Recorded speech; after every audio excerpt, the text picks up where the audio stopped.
Wherever you are, welcome to another of my takes on China. And wherever I go, I hope to learn something new.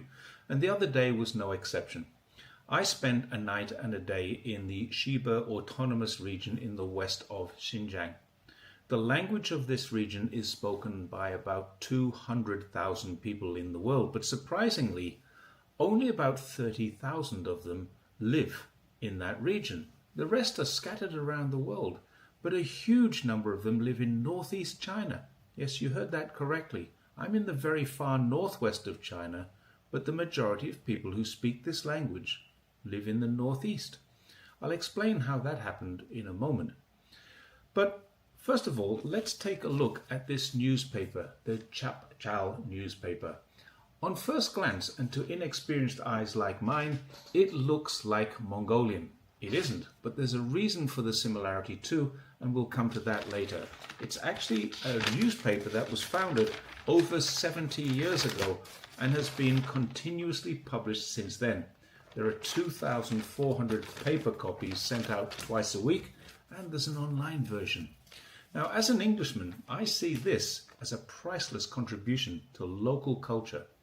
Languages in the UK have almost all died out. Maybe we can count Welsh as an outlier, but with that exception, there aren't many European, British or American minority languages that have their own newspaper, are taught in local schools, and have people using them in their day-to-day life. Yet that's something we've witnessed here in Xinjiang all the time. Many people criticize China, mostly without good reason, saying things like, the country is eroding local languages. In fact, the total opposite is true. If you want to learn Mongolian, you can't learn to read or write it in Mongolia. You have to come to China and visit the Inner Mongolian Autonomous Region. If you want to learn Tibetan, don't go to the Indian parts of Tibet to meet with second and third generation people outside of Tibet either. There are university courses here, and every child in Tibet must learn to speak it in school, whether they're Tibetan or not. So if you want to learn Xibe, there are advanced courses in the languages in university here in Xinjiang, in Gansu, and even in Dongbei in China's northeast. But seeing signs in Uyghur on the streets, reading menus with Uyghur language, I have to agree that doesn't prove the language is still alive and well. Wales has that. But get into a taxi in Xinjiang and listen to what the driver is listening to.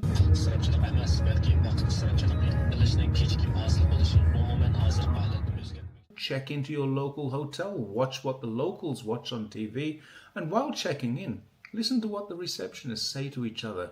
Most of the time, it isn't Mandarin. It's their local language. Walk through the streets, listen to locals speaking. You'll realize different languages are alive and well. And judging by the number of kids chatting with their parents, they're growing too. So this brings me to the question of how the Northeast and Northwest are so linguistically connected, and how is it that their written language has so much similarity to Mongolian? Well, it all relates to what my wife calls the First Long March. Back in the 1700s, when the Qing dynasty needed to both repopulate and defend the far west of China, many critics of China decried the expansions of the Qing dynasty and criticized the use of the name Xinjiang, often incorrectly translated as New Territory. In fact, the name Gutu Xinhui was given to the region, and that means Old Lands Newly Returned. Many Qing dynasty documents found in the Forbidden City verify this, but let's give it some additional context. Prior to 1759, the region was considered part of China, but where control had been relinquished.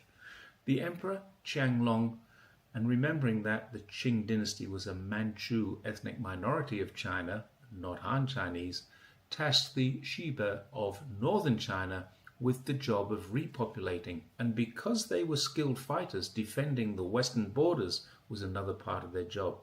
So over a period of more than one full year, 4,000 of them set out to do this, and in doing so, they traveled across the Mongolian steppes. They added soldiers, workers, even some wives along the way.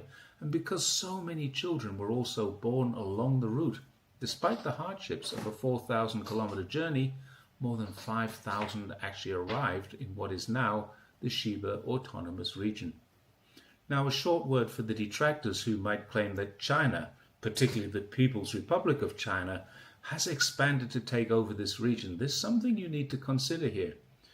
If you want to use the argument that China has taken over the region and renamed it Xinjiang, New Territories, please make sure you have the same argument for New South Wales, New Zealand, New Caledonia, New York, New Hampshire, New England, and every other new land, almost all of which were invaded, occupied, and colonized long after Xinjiang was recovered by the Qing dynasty. If you're going to suggest China should give it back to the original inhabitants, you'd need to explain who they were and find out what happened to them. They certainly were not Uyghurs. Xinjiang, as we know it today, was part of China during the Han Dynasty. That started over 200 years before Christ was walking around Nazareth. New Zealand and all those other places were entirely unknown to Western minds, and Uyghurs didn't migrate into Xinjiang until much later, around the 10th century. And here's another surprising fact. The Uyghurs helped the communists to defeat the Republicans. They knew where they were. They always knew they were Chinese. Most Uyghurs still do. So not only is Uyghur culture alive and well, so is Xibe, Mongolian, Tibetan, and a whole host of other ethnicities in China that most so-called experts wouldn't recognize if they were punched in the face by them. So that's my take on the local culture. Please don't forget to like, share, subscribe, make comments as well, please. But also the big thing is to share this widely, because there's a lot of truth in this and there's a lot of misinformation out there. I will see you next time. Bye for now.